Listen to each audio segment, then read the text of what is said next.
podcast. This is Kayla. And this is Becky, and we're with a couple of bees read. Yes, and we also enjoy our weekly wine. What is our weekly wine, Becky? We have another new wine that we've never had before. It's called Scout Wild by Scout and Cellar. So this particular wine, it says it's made like a wine should be made. Okay. It's a red blend with, say, Cabernet. Is there chocolate in this? Yes. Oh my gosh. Yes. I'm like, I smell chocolate and I haven't eaten any yet. Yes. You got it. Mocha. Oh my goodness. And yes. this is good, isn't it? You can taste like the black cherry. Exactly. Hold on.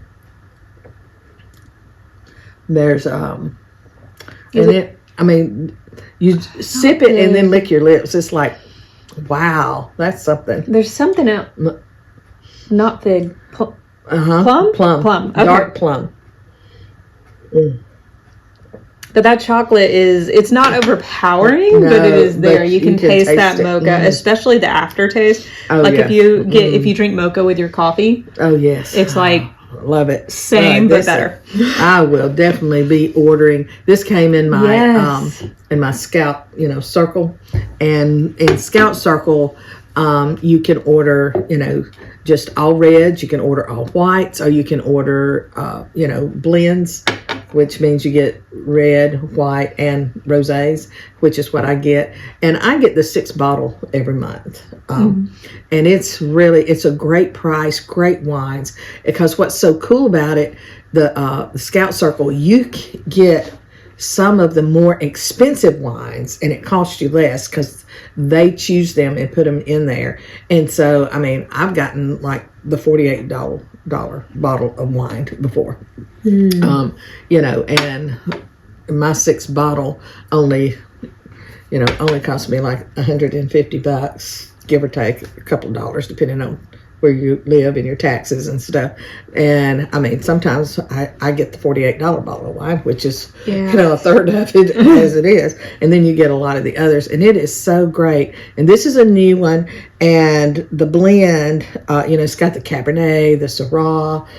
It's got all of those grapes in it. And of course, this is a great wine for burgers or barbecue. And, Bo mentioned he was going to make chili. So we're definitely going to save this to have with that homemade chili. I think it's also like, there's a sweetness to it. It's not sweet red. It's not. But it could almost be a dessert wine as well. Like, it's got that mocha flavor already. I would have it with some dark chocolate. Oh, yeah. That would be so good. Well, it's very... Give me a box of that. Like, this is the Valentine's wine. It truly is. And Valentine's Day will be coming up soon. Yeah. So maybe get your love... Get this and like one of those heart candy boxes. And that would be... perfect. Get it for yourself. Very balanced for Valentine's wine. Day. You deserve to love yourself. Get it for yourself. Don't depend on someone else to do it. So what are we pairing this with? Okay, the reason we're doing this with the book we're doing is this wine is very layered. It's got a lot of different berries. It's got that. I was very surprised by the chocolate, if you couldn't tell. Yes. But it's got a lot of depth to it. And the novel I'm talking about today also has a lot of depth to it. So We Are All Guilty here by Karen Slaughter. If you don't know who Karen Slaughter is, yes, you do. I'm going to say, what rock are you hiding under? So, Will Trent series. It's all over the television. Love Will Trent. We do not miss Will Trent. I don't have cable, so. This is the first in a new series. So it's not Will Trent. It's a brand new character named Emmy Clifton Lang.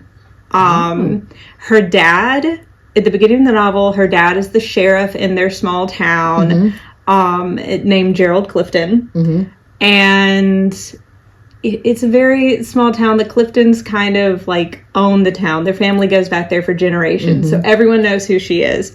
They have this small town vibe where it's like everyone knows each other. And then the July 4th fireworks party, 2 girls go missing. And one of them is Emmy's best friend's daughter.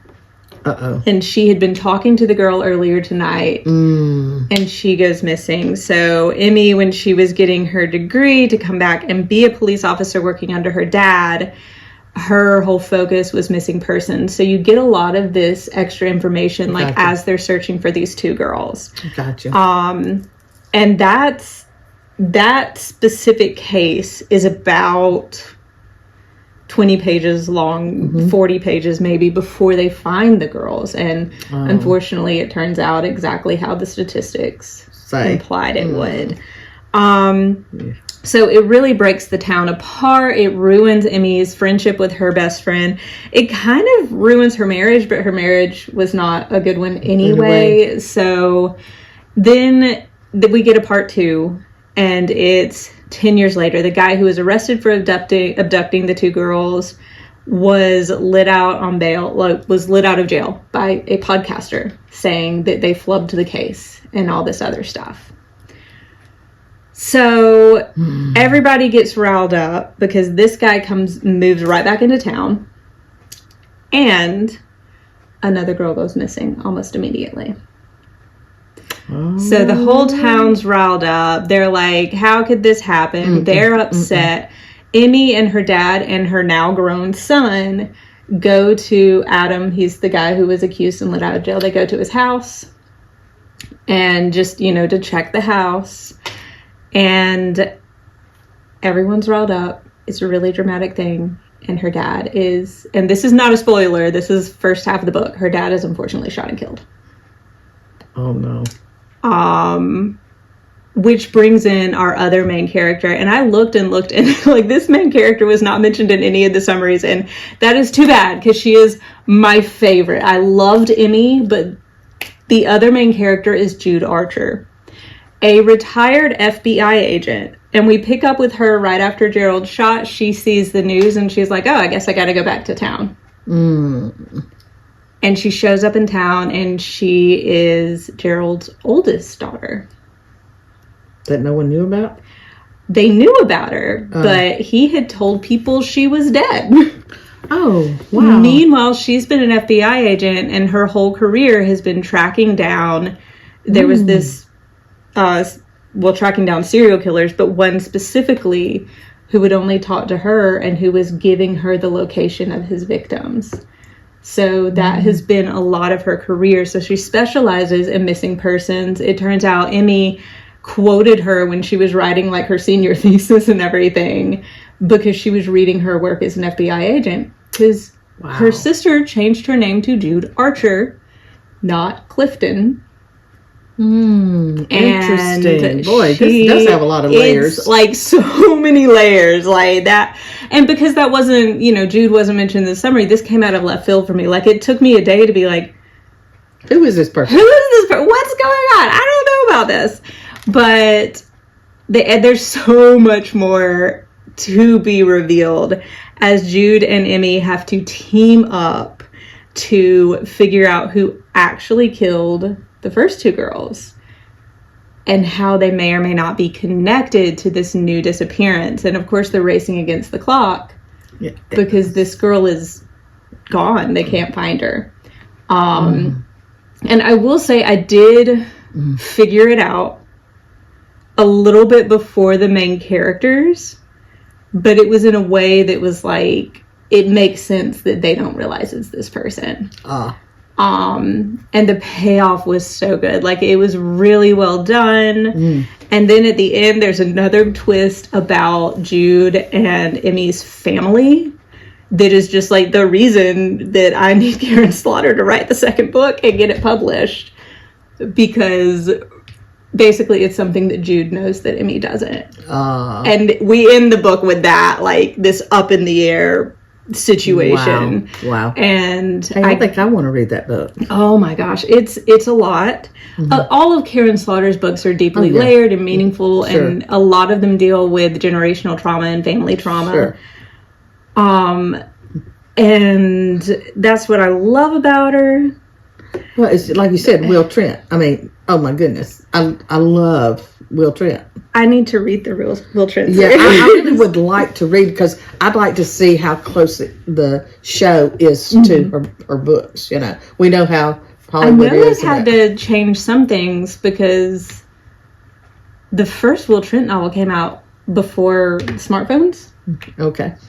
Like, were owned by everyone, if I'm not mistaken, and I could be getting that mixed up with one of my other favorite police procedural typewriters, but because that's why the Bosch series, the big difference in the TV series and the books is the books, a lot of them were set in the 70s. Yeah, I love Bosch. Or not 70s, I'm sorry, late 80s, early 90s, because that's when he was writing them. Yeah. But yeah, if you want a really good police procedural but also family drama to drop yourself into, This is the book. We Are All Guilty Here is 100% the book.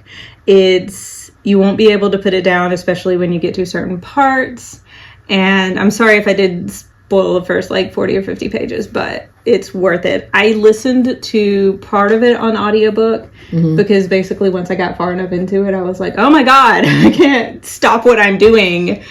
I need to listen. So multitasking, but it's a really good read. Cool. I strongly recommend it. Easy 5 stars, and it pairs well with a very layered red wine. Yep. All right. So until next time, what are you reading and what are you drinking? Bye, guys.